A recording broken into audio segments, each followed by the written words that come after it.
Welcome to Eliot-Hine TV on Ustream. DCPS Career and Technical Education. And a District Knowledge Network. I'm your host, Bailey Mason. I'm your host, RF Machine. And I'm your host, Angel. Did you know Eliot-Hine Network has a new podcast and state-of-the-art studio? Log us in on Apple, iHeart, Spotify, Pandora, Google, and Amazon Music. Joining us as a guest on the show today is Assistant Attorney General Kristen Clarke. Our show topic is Brown versus Board of Education. Ms. Clarke, thank you for joining us today. Thank you so much for having me. Our first segment is Understanding Assistant Attorney General Clarke. You are the first Senate-confirmed woman and the first black woman to hold the role of Assistant Attorney General for Civil Rights. How do you feel leading the Civil Rights Division? First, let me say how excited I am to be here with all of you. The role that I play is helping to enforce our federal civil rights laws, so laws passed by Congress that touch a range of issues, everything from the right to vote to the right to housing, to the right to jobs, to the right to equal educational opportunity, to the right to be free from racial violence, free from hate crimes. It's a great job. I'm very excited and proud to have this opportunity to help stand up to protect the civil rights of people here in DC and all across the country. What does the Justice Department do? Why is it founded? What is the role of the Civil Rights Division? That's a great question. So the Justice Department was founded in 1870. And some of the very first cases that the Justice Department took on were cases to protect the civil rights of black people who faced violence at the hands of the KKK and other extremist groups who sought to stop black people from voting, among other things. The Justice Department is about ensuring equal justice under law for all people in our country. It's a really big agency. There are over 100,000 people that work at the Justice Department. My part of the Justice Department focuses on civil rights. But there are other parts of the Justice Department, like the FBI and other divisions within the department that deal with issues like environmental justice and tax issues and crimes, horrible violent crimes that happen across the country. I am very excited to have the privilege and honor of leading the part of the Justice Department that focuses on protecting civil rights for all Americans. Over the years, you have taken on many leadership roles. What are 3 lessons you have learned along the way? I've learned that it's important to always put your best foot forward. So whether making a presentation to classmates or people in the public, or submitting a document, something that you've written, a report, or some kind of writing, to make sure that you proofread it and make sure that it's excellent work product that you feel really proud of. So one, I'd say always work on putting your best foot forward. That's one important lesson. Another important lesson that I've picked up along the way is that it's important to be empathetic and to understand when you see something wrong that's happened, that it's important that you stand up and say something about it. So I know, for example, one thing that we see in some schools in our country is bullying of students. Bullying of students who may be targeted because of their religion or their race or their LGBTQ status or because they have a disability. And that kind of bullying we see not just inside schools, but we see it on the streets. We see it in places where people work, in communities where people live. So when you see something wrong, it's important to say something about it and not to be a silent bystander, but to stand up when you see something wrong. And a third lesson that I've learned is, there's so many lessons. To be open-minded. One of the great things about the job that I have is that I've gotten the chance to travel to lots of different parts of the country: Louisiana, Mississippi, Alabama, Arizona, New Mexico. So I think being open to new adventures, to seeing new places that you haven't been to, talking to people who you haven't engaged with before, just being open to new adventures, to seeing new places, and to doing new things. On April 16, 1963, Martin Luther King's letter for the Birmingham jail stated, "Injustice anywhere is a threat to justice everywhere." What does Dr. King's statement mean to you?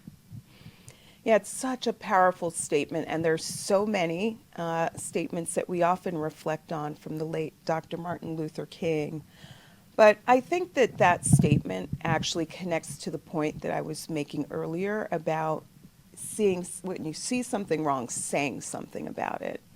And I think what Dr. King is saying there is that if there is injustice in one community, that it can have impact all across the country. Hate crimes is a good example of this. Sadly, we know that hate crimes are a big problem in our country today. And we know this because the FBI, the Federal Bureau of Investigation, they track some of the data. And we've seen big increases in hate in recent years. Black people continue to be the group most frequently targeted, and we know that there's hate faced by Asian Americans and by people based on their LGBTQ status. And when hate crimes happen, sometimes people tend to think that these are just things that impact one person, but they actually can impact entire communities. One person targeted because they are a member of the LGBTQ community can have impact on LGBTQ people broadly, who see that as an attack on their dignity and their humanity. So Dr. King, I think, was pointing out the fact that we have to always stand up and fight back whenever we see injustice, because it has broad impact beyond the one place or one community or one person impacted. That's to me what Dr. King is saying here, that it's important that we push and fight for a society where everyone is equal, where there is no injustice. We are going to take a quick break. We'll be right back.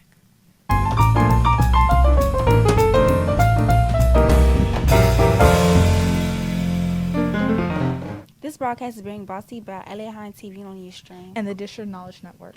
I'm your host, Jalen. I'm your host, Amelia. I'm your host, Daly. Our show topic today is Brown versus Board of Education. Joining us as a guest on the show is Assistant Attorney General Kristen Clarke. Our first segment was Understanding Assistant Attorney General Clarke. Our second segment is Separate is Unequal and Unconstitutional. How does segregation by law violate the 14th Amendment in the Constitution? Such a great question. So the Constitution is an important document, and it contains many principles and values that make our democracy special. The 14th Amendment is one of the most important parts of the Constitution. It's about ensuring that we all enjoy equal protection under the law, regardless of race. Why is this so important? I think the Brown versus Board of Education case helps to illustrate why the 14th Amendment is so important. Brown versus Board of Education was about challenging a principle that had been in place previously, which suggested that separate is equal. And we know that that's not true. And Brown versus Board of Education was about striking down the notion that separate is equal, and about elevating the importance of having integration and equal access in every aspect of society. Schools, primarily, but we want to ensure equal access in virtually every area of our lives. The Supreme Court handed down their landmark decision in Brown versus Board of Education in 1954. What are some of the things you find most interesting about their decision? Yeah. Well, this is one of the most important rulings ever issued by the United States Supreme Court. It struck down the rule of separate but equal This is a rule that had been in place since the late 1800s when the Supreme Court issued a decision in a case called Plessy versus Ferguson, which suggested that it was okay to separate the races. And what's so important about Brown versus Board of Education? One, the opinion was unanimous. There are 9 members of the Supreme Court, and this ruling was 9-0. So this was the Supreme Court unified with one voice, striking down separate but equal and ordering racial integration of our public schools, of all public schools across our country. What else was important about the case? The case was argued by Thurgood Marshall, among others. And Thurgood Marshall is one of our nation's most important and storied black civil rights lawyers. He presented argument to the court in this case, and then went on to fight numerous civil rights battles across the country. And from there, went on to become Solicitor General at the United States Department of Justice. The Solicitor General is the highest official at the Justice Department who handles arguments before the Supreme Court. And then eventually, he went on to become the first black person named to the United States Supreme Court. So Brown versus Board of Education is important for so many reasons, because of the ruling that the court issued, but also because this was perhaps one of the most important victories secured by the late Justice Thurgood Marshall. Okay. The 14th Amendment guaranteed rights to all citizens regardless of color. In your opinion, why are we still dealing with racism in 2022? Yeah. We've made a lot of progress throughout the last few decades, and a lot of that progress is attributable to the sacrifice made by people who fought during the civil rights movement.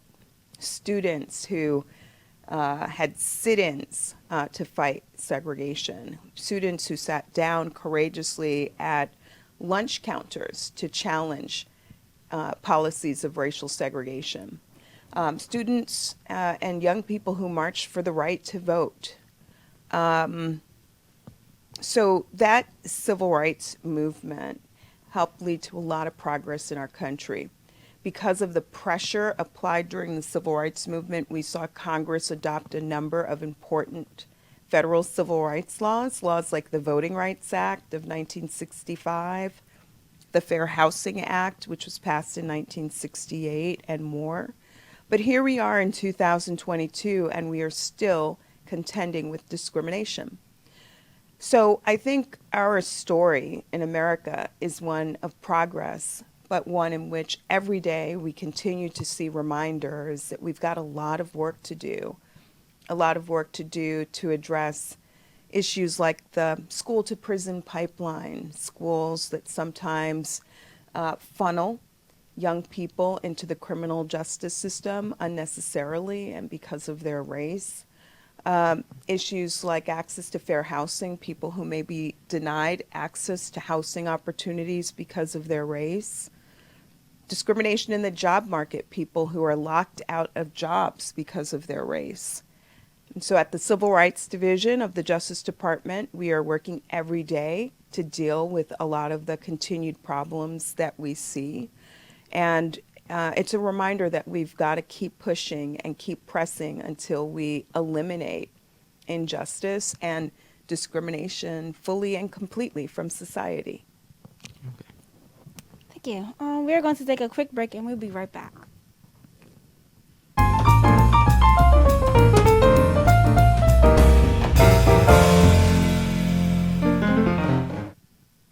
This broadcast is being brought to you by Eliot-Hine TV on Ustream. DCPS Career and Technical Education. And the District Knowledge Network. I'm your host, Amelia. I'm your host, Jalen. I'm your host, Clayton.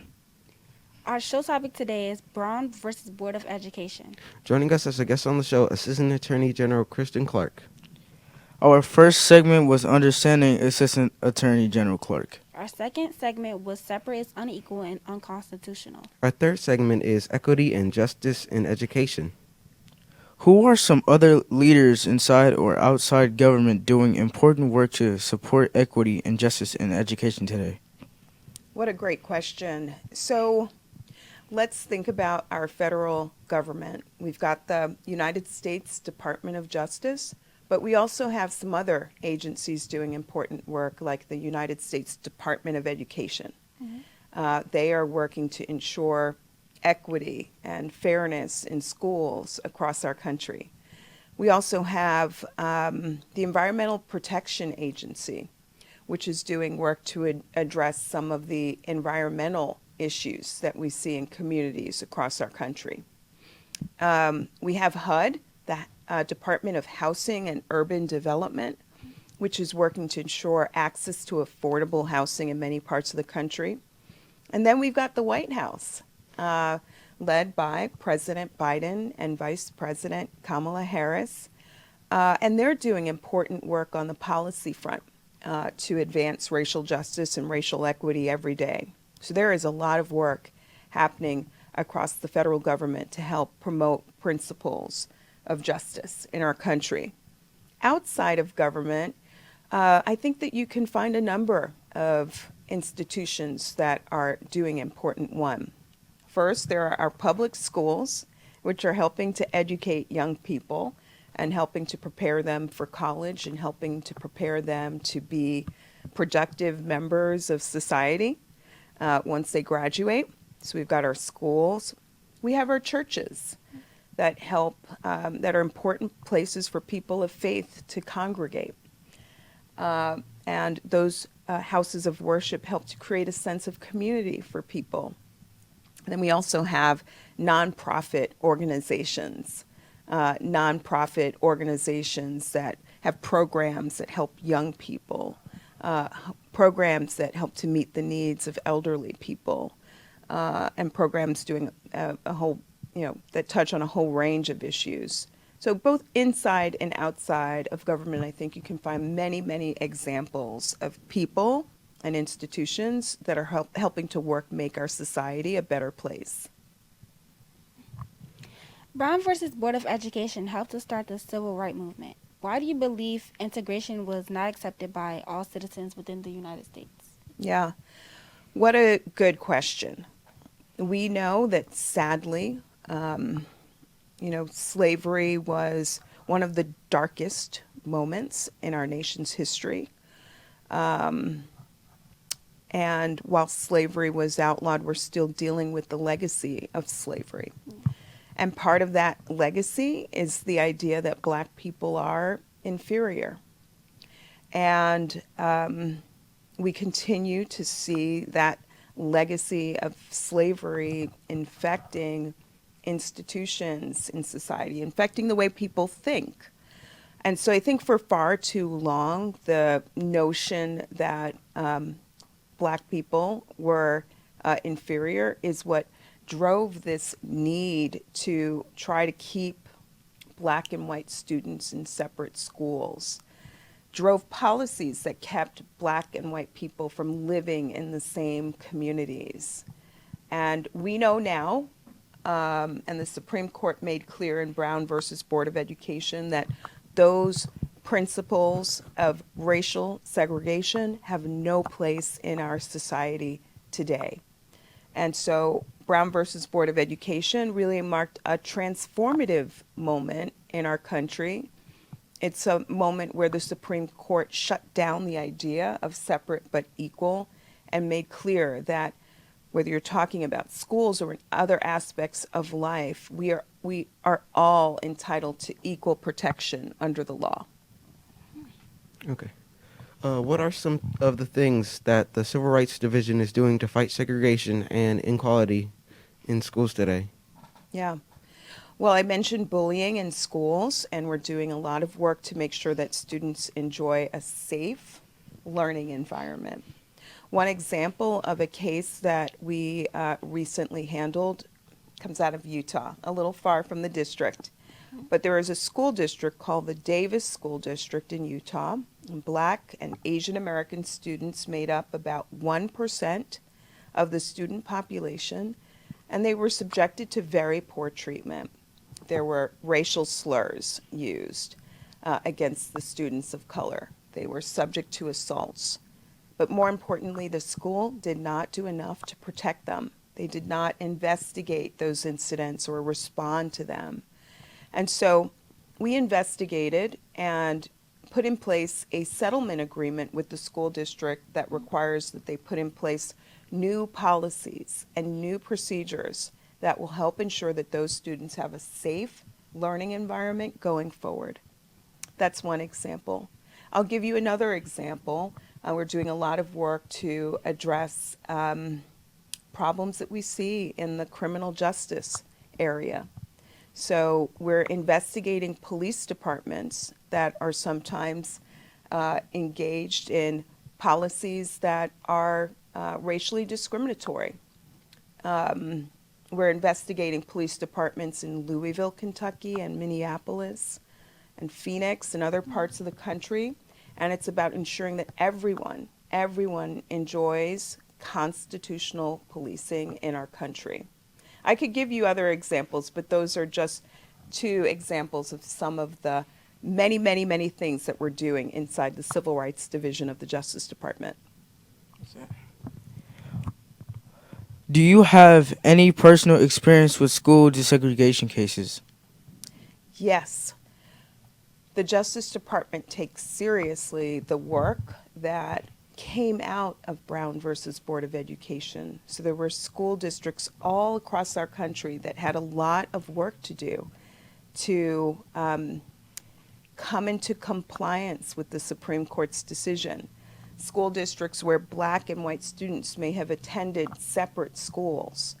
And so what ended up happening is there were a number of lawsuits brought in many parts of the country to push local officials to comply with the Supreme Court's ruling. And sometimes those lawsuits led to what are called consent decrees. Consent decrees are basically settlement agreements where we map out the path that school districts have to follow to come into compliance with Brown versus Board of Education. And that may involve reassigning students to different schools to ensure that they are integrated. It may require changing programs inside the schools to make sure that both black and white students have access to special programs like magnet programs. And we have about 150, almost 150 consent decrees that we are monitoring today in 2022 because our work to ensure that we meet completely and fully the goals of Brown versus Board of Education is one of the most important goals that we have inside the Civil Rights Division of the Justice Department. In your opinion, if something is unjust, unfair, and unequal with regards to our education, what should we do as teenagers?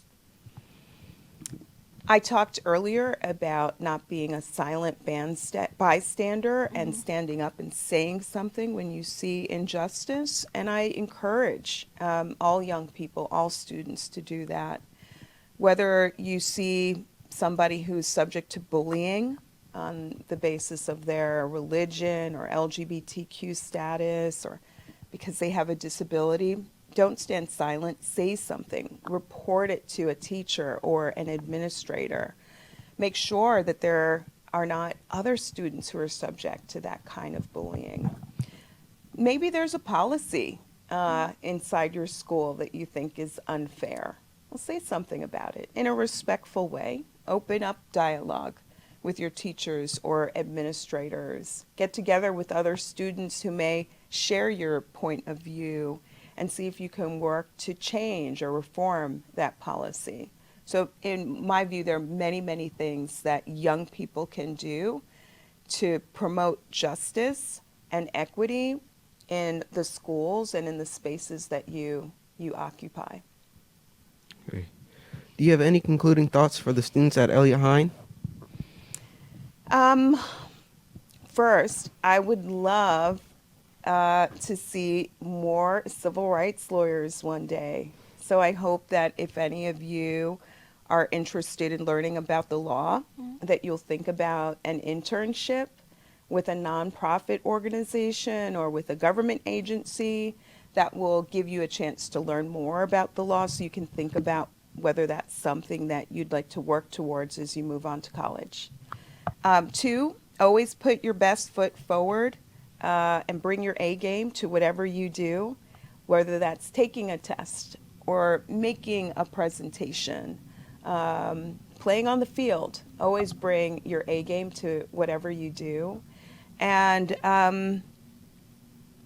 to be a role model. Some of you may have younger siblings who are looking up to you, or friends or family members who are looking up to you. So remember that responsibility that you bear of always being a good role model for those who may be watching and taking notes. Attorney General Clarke, thank you for being a guest on our show. Thank you so much for having me. It's been a real privilege to join you all today. This broadcast is being brought to you by Eliot-Hine TV on Ustream. And the District Knowledge Network. I'm your host, Clayton. I'm your host, Amelia. And I'm your host, Jalen.